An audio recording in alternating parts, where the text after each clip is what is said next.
Dans un instant, le journal.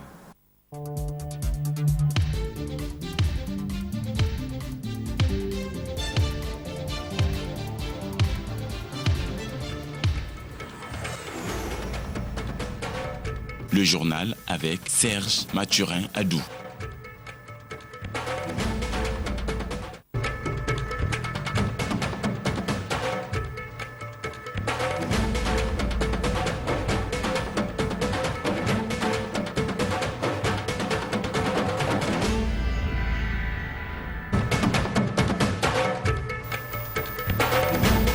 Réaction dans la classe politique et les acteurs sociaux suite à la mise en place du comité élargi de révision des lois électorales. Nouveau tour de vis contre les libertés publiques en Turquie, arrestation du rédacteur en chef et de plusieurs journalistes du journal Cumhuriyet.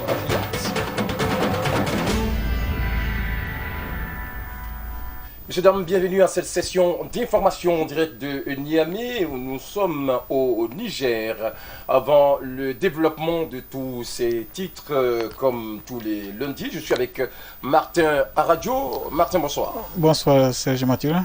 Martin, ce soir, il sera question de quoi? En sport, bien sûr. Il sera question dans un premier temps des préparatifs au niveau de certains clubs de la première division en vue du début de la saison. Et on parlera aussi sport à l'étranger. On vous retrouvera tout à l'heure en fin d'édition la mise en place du comité élargi de révision des lois électorales continue de susciter des réactions dans la classe politique et des acteurs sociaux de notre pays. Un comité qui ne fait visiblement pas l'unanimité car déjà boudé par certains de ses membres. Elhadj Anis Amadou. Arrêté numéro 00598-MISPD ACR DGAPJ DCP du 14 octobre 2016 que le ministre de l'Intérieur a créé le comité élargi de révision des lois électorales au Niger. Ce comité a pour mission la révision de certains textes se rapportant à l'organisation des élections au Niger, mais aussi de la Constitution, loi organique relative à la CENI ainsi que celle portant régime général des élections présidentielles locales et référendaires. Ce comité élargi est composé d'une vingtaine de membres, dont des représentants de la présidence de la République, de l'Assemblée nationale, du CNDP ainsi que des agents du ministère de l'Intérieur, élargi à 2 représentants de la majorité et de l'opposition parlementaire. La création de ce comité commence déjà à susciter des réactions des acteurs sociopolitiques. Donc, nous, au niveau de l'opposition, nous avons jugé utile de rejeter l'arrêté du ministre de l'Intérieur, parce que c'est illégal. Ce n'est pas le ministre de l'Intérieur qui doit sortir un arrêté pour mettre en place un comité. C'est au niveau du CNDP. Il y a un cadre qui est là, un cadre consensuel, là où se retrouve la classe politique. C'est là-bas qu'on devrait discuter et parler de la révision. Ils n'ont pas parlé de ça. Le ministre de l'Intérieur, il a mis ce qu'il mit. Donc, dans le comité, quand tu vois le comité, le bureau même du comité, le président, c'est un représentant du ministère de l'Intérieur. Le vice-président, c'est un représentant du premier ministre chef du gouvernement. Les 2 rapporteurs, le premier rapporteur est le représentant du président de l'Assemblée nationale. Et le deuxième rapporteur, c'est le représentant du secrétaire permanent du CNDP. Tous ces gens-là, c'est des gens qui sont publiquement affichés. Ils sont pires PNDS. On n'est pas d'accord par rapport à ça. Par rapport à ça, on a rejeté l'arrêt du ministre de l'Intérieur. Il faut qu'on se retrouve. Si on veut un travail sérieux, il faut aller au CNDP par consensus. Quand tu vois l'arrêté même, c'est un arrêté vraiment qui est illégal. La constitution de la 7e République est en quelque sorte une constitution synthèse qui émane quand même d'une certaine expérience démocratique au Niger et qui nous a permis quand même d'avoir cette constitution qui a pris quand même un certain nombre de dispositions pour éviter les erreurs passées. Et aujourd'hui, ce comité qui va réviser les dispositions électorales et en passant par la Constitution, je crois bien que nous devons être de veille et nous devons faire en sorte que dans le cadre de cette révision, qu'on ne puisse pas, comme on dit, dépasser les limites. On a eu à entendre qu'il y a une certaine velléité de revoir les dispositions qui permettraient à ce que la limitation de mandat soit sautée, des révisions qui permettraient à ce que les députés puissent avoir accès au marché public. Bref, il y a quand même un certain nombre de dispositions aujourd'hui qui sont des acquis et sur lesquels on ne saurait à aucun moment revenir. C'est pour ça que nous tenons particulièrement à cette occasion tenir informé ce comité de bien faire attention. Le peuple nigérien est vigilant et extrêmement vigilant. Ce comité élargi dispose de 3 mois pour déposer ses conclusions et selon le journal L'Enquêteur, ce comité à peine installé est boudé par certains de ses membres. Toute chose qui suscite des interrogations quant à son avenir. La Confédération des syndicats des personnels des parlements africains a clos ce matin son conclave de Niamey. Une rencontre pour échanger sur les voies et moyens en vue d'améliorer les conditions de vie et du travail de ses membres. Le résumé des importantes conclusions de ces assises avec Anafi Boubacar. La Confédération des syndicats des personnels des parlements africains ont pris fin après 110 heures de travail. Occasion mise à profit par le secrétaire général du CSPPA pour exprimer sa satisfaction quant aux travaux abattus.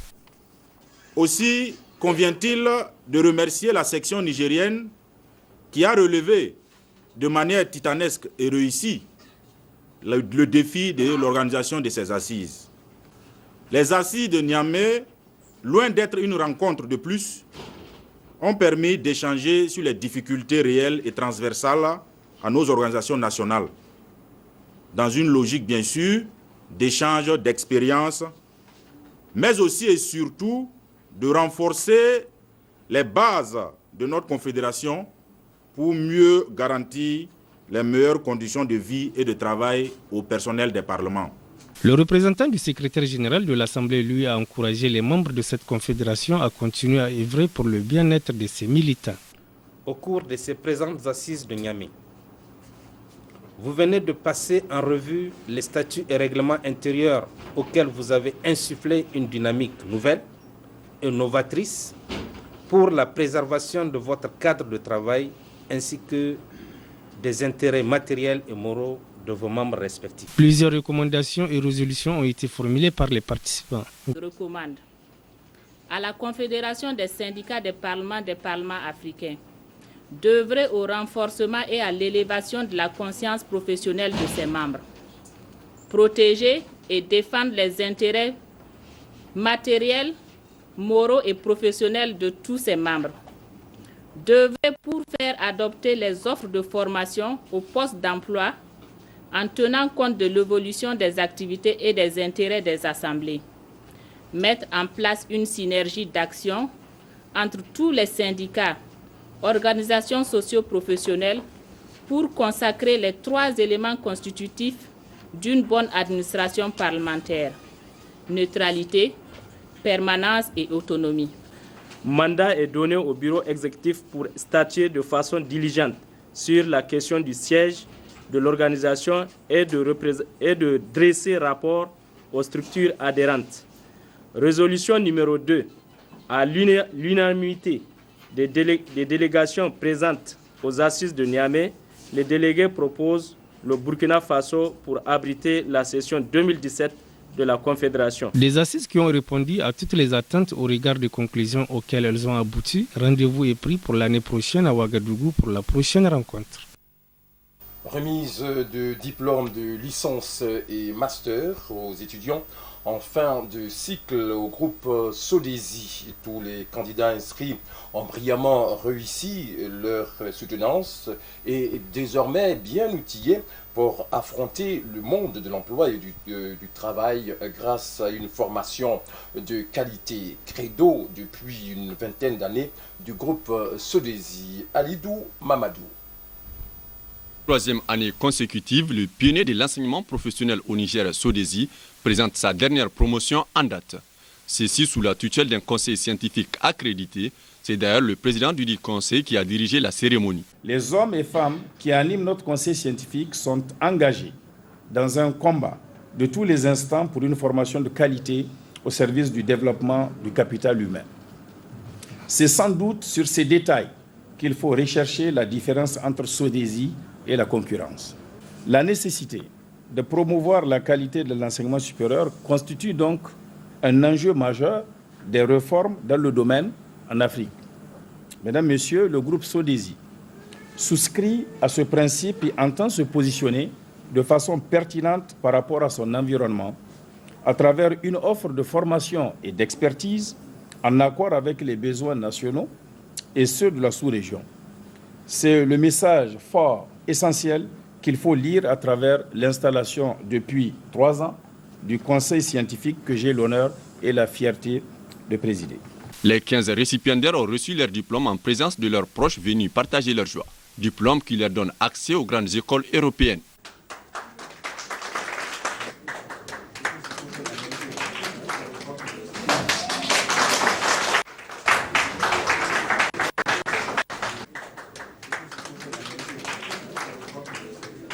Au sortir de cette cérémonie solennelle où les étudiants ont brillé par l'excellence de leur travail, les récipiendaires et leurs parents, entre émotion et satisfaction, justifient le choix du groupe Sodesi. Vraiment, je suis très fière de moi, je suis fière de mes enseignants, de mes parents et autres qui m'ont soutenu aujourd'hui. J'aimerais porter mes remerciements à tout un chacun qui a eu à me donner un coup de main pour l'atteinte de mes objectifs, à savoir l'acquisition de ma licence. Sodesi, c'est une école qui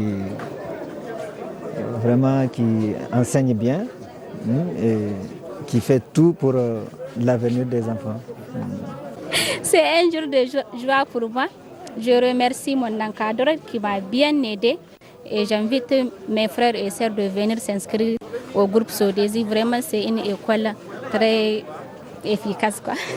Satisfait de la rigueur scientifique et de l'effort des étudiants, le président du conseil scientifique appelle les autres écoles à copier les modèles du groupe Sodesi. Que les établissements concurrents, au nom de l'intérêt national, développent aussi cette vision qui est une exigence de qualité au service de la jeunesse.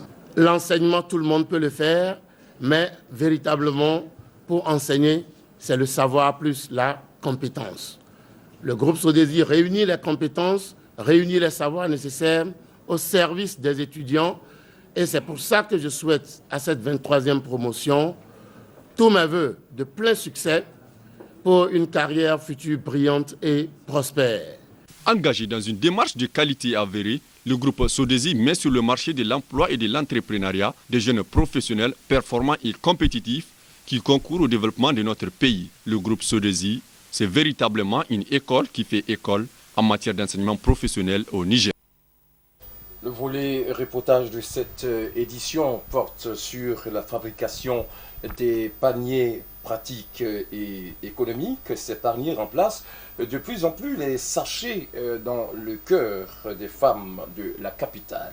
Adiza Abdou, reportage. On compris cet adage qui dit qu'il n'y a pas de sot métier, il n'y a que des sottes gens. Ces paniers que vous voyez ont été fabriqués par des Nigériens dans le seul but de satisfaire les femmes et de subvenir à leurs besoins quotidiens. Ils remplacent également les sachets plastiques que les femmes utilisent pour leurs différents besoins, entre autres faire le marché, amener ses habits chez les tailleurs, mettre le repas pour amener à ses proches, mettre les habits des enfants, bref. Ces paniers est un atout puisqu'il nous permet de garder même notre environnement sain. Car grâce à l'arrivée de ces paniers, les femmes utilisent moins les sachets plastiques. Donc, c'est ici que vous faites ça? Yes, c'est ici que tout le monde a fait du travail là. Les femmes là qui ont besoin de paniers, c'est ici qu'on va venir pour acheter les paniers. Il y en a des différences, mais jusqu'à les petits, jusqu'à les grands. Les grands, on a vendu 6 000. Les petits, on a vendu 2000. Il y en a des petits, on a vendu 1500. Il y en a des petits 750. Il y en a 500. Il y en a 400. Il y en a 300. Il y en a 250. Des paniers qui sont très prisés par les femmes.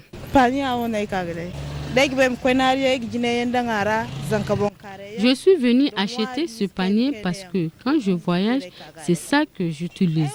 Et puis c'est mieux que le sachet plastique. L'ancien que j'avais a duré 1 an. Je demande aux autres femmes d'utiliser ces paniers. C'est moins cher et c'est mieux que les sachets plastiques. L'utilisation des sachets plastiques constitue une menace pour notre environnement. Alors, les femmes, apprenez à utiliser ces paniers pour la préservation de notre environnement. Direction Maradi, en proie à un phénomène qui n'épargne pas également Niamey, la capitale. Il s'agit de la mendicité qui a pris des proportions inquiétantes dans la capitale économique. Constat signé Bouraïma Garba, notre correspondant à Maradi. Que le monde, la mendicité est aujourd'hui largement répandue dans notre société. Handicapés et personnes bien portantes s'y adonnent. Certains en font carrément leur profession. Le phénomène peut s'expliquer par une combinaison de plusieurs facteurs, notamment l'extrême pauvreté ou la propension aux gains faciles. Ce phénomène est dû au fait qu'il y a un manque de ressources chez ces femmes, mais aussi certaines sont victimes d'un handicap physique qui, pour elles, c'est des facteurs qui peuvent les amener à ce phénomène. Mais je peux dire que la mendicité a pour cause le contexte socio-économique, plus ces derniers temps le contexte physique, l'handicap physique qui peut être considéré comme l'un des facteurs qui poussent les femmes à mendier. Pendant le mois béni de Ramadan, période généralement choisie par les riches pour s'acquitter de la zakat, le phénomène prend une toute autre dimension à Maradi. Les domiciles des personnes riches sont littéralement pris d'assaut par des femmes qui souvent viennent de contrées lointaines. À longueur des journées, on les voit effectuer un véritable sitting pour exhiber leur misère, vraie ou supposée, en vue de forcer la main aux généreux donateurs. Dans tous les cas, la pratique n'a aucune base religieuse légale, car l'islam interdit à l'être humain de bafouer sa dignité. L'islam, c'est une religion de dignité, de personnalité. Ces pratiques que nous sommes en train d'observer aujourd'hui ne sont pas du tout autorisées par notre grande religion, l'islam. C'est un fait. Les gens se sont lancés dans ce commerce sale, c'est ainsi qu'il faut l'appeler, dans la mesure où ça ternit même l'image de l'islam, l'image de cette grande religion qui n'a jamais encouragé la mendicité dans ses principes fondamentaux. Si la zakat, en tant que pilier de l'islam, est une obligation pour ceux qui peuvent s'en acquitter, elle a été bien encadrée et obéit à des règles et des principes rigoureux. La zakat, elle a été conçue par l'islam pour combattre la pauvreté.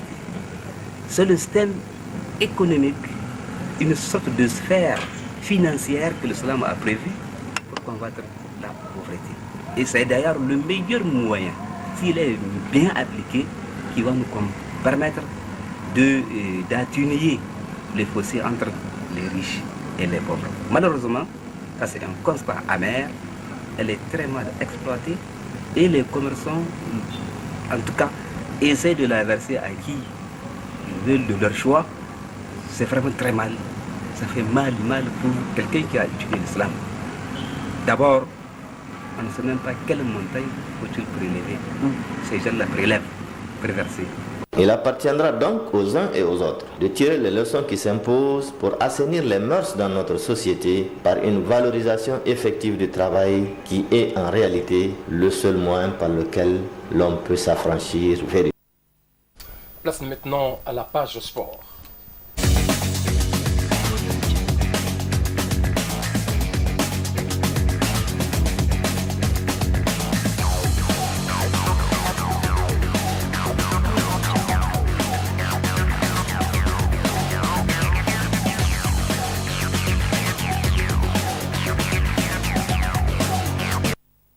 sport en ce lundi 31 octobre 2016 avec Martin Aradio. Bonsoir.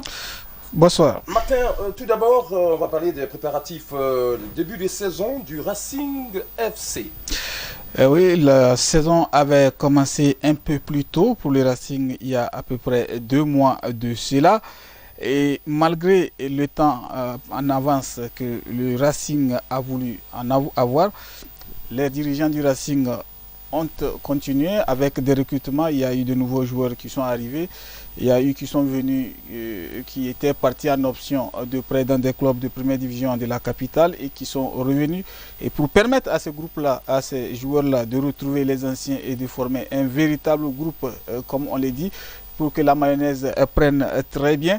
Donc des matchs amicaux en dehors des entraînements ordinaires sont organisés et ça et là pour permettre aux joueurs de se mettre d'abord en jambes et d'entrer et de former une vraie famille, parce qu'en première division ça va être dur pour un club qui vient de monter, même s'il avait connu la première division il y a quelques années auparavant.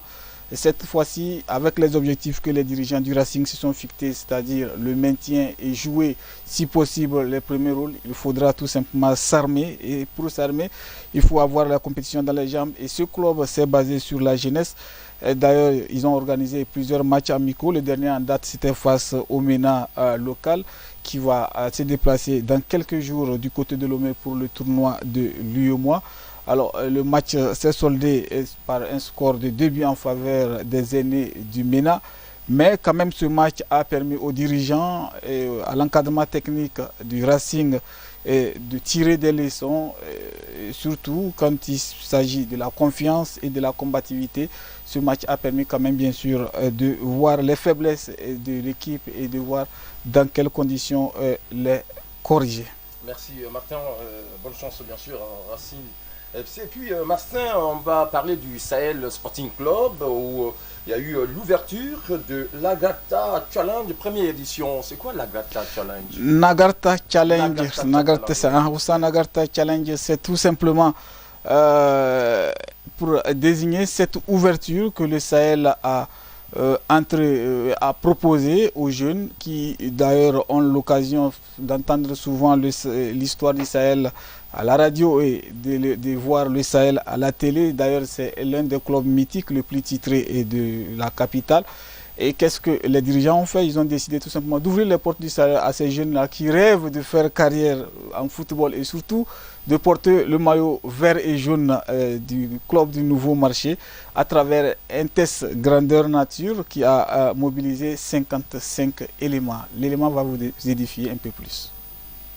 Cette opération dénommée Nagartha Challenge est l'une des innovations amorcées par le Sahel Sporting Club depuis quelques années.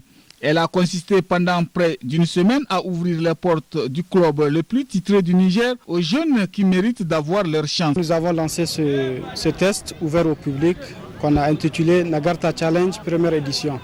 Donc l'idée de ce test, c'est pour ouvrir les portes du Sahel aux jeunes venus de tous les quartiers et leur donner une chance de voir ce que c'est que le Sahel.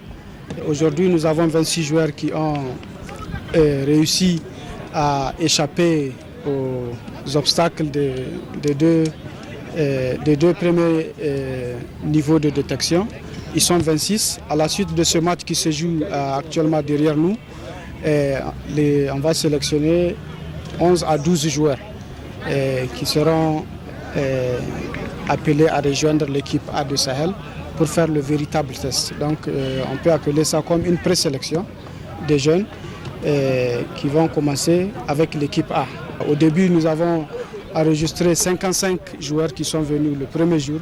Donc c'est pour vous dire un peu l'intérêt que les jeunes ont accordé à ce test et l'opportunité qui existe par rapport à ce test. Donc vraiment, et tu as vu les supporters qui sont là.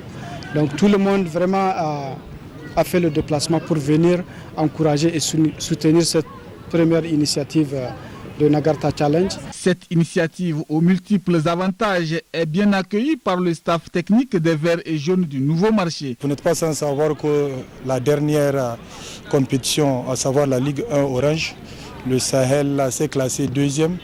Mais par rapport à la gestion du groupe, on a constaté qu'on avait beaucoup de joueurs vieillissants. entre guillemets, comme on le dit, des joueurs vraiment qui ont assez donné. Donc dans l'optique de la nouvelle saison, le Sahel s'est inscrit pour un peu rajeunir l'équipe. C'est dans ce sens que ce test de détection a été ouvert au public pour permettre d'avoir une large base de joueurs. Nagarta Challenge marque aussi le début de la saison sportive au sein du Sahel Sporting Club. Nous sommes en France et Martin Radio, on jouait la 11e journée de Ligue 1 française. L'Olympique Marseille était face à Bordeaux et là encore, pour la deuxième sortie de Rudy Garcia, il n'y a pas eu but. L'Olympique de Marseille court toujours derrière sa première victoire de l'ère américaine et de l'ère Rudy Garcia. Après le nul face au PSG le week-end d'avant, Rudy Garcia a encore enregistré un autre nul dans un vélodrome surchauffé qui n'a pas quand même permis aux Marseillais quand même d'enranger ces 3 points autant pour moi. Garcia aurait sans doute rêvé meilleur début au Vélodrome de surcroît dans une enceinte qui avait enfin retrouvé de la voix avec plus de 57 000 spectateurs. Il nous a manqué un but pour être totalement à la hauteur du stade Vélodrome et de ce côté grandiose ce soir. On aurait aimé leur offrir cette victoire, on n'a pas su le faire. Quand on ne sait pas gagner, il faut au moins savoir ne pas perdre et ça c'est aussi une qualité. Le nouvel entraîneur marseillais avait reconduit un 4-3-3 qui a parfois manqué de rythme, mais surtout de réussite à l'image de cette frappe de Thauvin. Et lorsque l'OM s'est montré plus pressant, Gomis était déjà sorti sur blessure. Son remplaçant Iseka ne fut alors pas à la hauteur. Il s'agit du deuxième match nul sans but pour l'OM. On ne peut pas en vouloir au gamin, c'est un jeune joueur, il a 2 belles occasions. C'est ce qui nous a manqué, voilà, de cadrer plus et de marquer un but pour les faire sortir un petit peu. On progresse, on est beaucoup plus solide, plus compact et plus conquérant. Maintenant, voilà, il manque un peu plus de réussite et je pense qu'avec la confiance, ça sera de mieux en mieux. C'est sans doute aussi ce que souhaite Frank McCourt. Depuis qu'il a racheté l'OM, l'Américain a assisté à 3 rencontres dans les tribunes. Il attend toujours son premier but en Ligue 1. Terminer avec la vitesse au Formule 1, Grand Prix de Mexique, Lewis Hamilton crée encore la surprise. Grand Prix du Mexique, c'est la Formule 1 comme tu le disais, avec un succès de l'homme fort de cette discipline à vitesse, le Britannique Lewis Hamilton. Manos Rodriguez a chauffé les pneus dès le départ de ce Grand Prix du Mexique. Une chaleur en piste accompagnée de sueur froide pour certains. Et les Red Bull ne sont pas si bien partis, il bloque ses roues. Lewis Hamilton va-t-il pouvoir passer le premier virage? Attention, les Red Bull qui viennent au contact. Rosberg qui est obligé de passer dans l'herbe pour tenter de garder sa deuxième place. Et c'est Hülkenberg qui a jailli derrière. Un premier virage et déjà le safety car. Hamilton s'est fait peur sur ce coup, mais tour après tour, le Britannique respire. Il domine Nico Rosberg jusqu'au bout pour s'offrir un ultime espoir à 2 Grands Prix de la fin. Be in a different position right now, but it's motor racing and all I can do is just do my best, and which I have been particularly these past couple of weeks. Much cleaner weekends, and plan to try and keep it that way. En plus de pouvoir encore croire au titre, ce succès permet à Hamilton d'égaler Alain Prost et ses 51 victoires en carrière. Derrière, Verstappen et Vettel, respectivement 3e et 4e à l'arrivée, ont subi une pénalité pour mauvaise conduite, l'un de 5 secondes, l'autre de 10. Du coup, c'est Daniel Ricciardo qui prend officiellement la 3e place au Mexique. Mais ce qu'il y a à retenir, ce sont bien les 19 points qui séparent Nico Rosberg et Lewis Hamilton au général. La cible du titre mondial n'a pas encore décidé qui des 2 flèches d'argent touchera le bille. C'est tout pour ce lundi matin radio en sport. Avant quand même de se quitter, je rappelle à nos chers téléspectateurs que la Ligue des champions en Europe reprend demain.